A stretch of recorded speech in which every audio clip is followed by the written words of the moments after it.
Sejumlah kendaraan di showroom mobil Toyota yang terletak di Jalan Urip Sumoharjo, Makassar rusak akibat lemparan batu saat aksi unjuk rasa menolak rancangan undang-undang baru. Mahasiswa melakukan pelemparan karena pihak kepolisian berada di dalam showroom tersebut.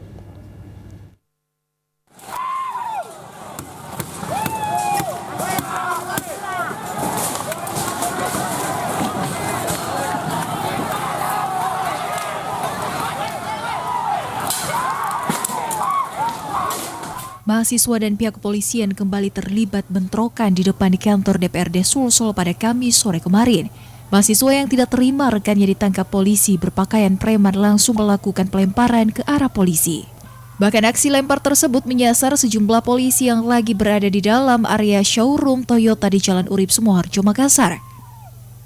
Pihak kepolisian pun membalas aksi lemparan tersebut dengan gas air mata ke arah kerumunan mahasiswa. Meski tidak ada korban jiwa dalam bentrokan ini, namun sejumlah kendaraan roda 4 yang terparkir di area showroom tersebut ruak akibat lemparan batu. Dian Cahyadi, Selebes TV.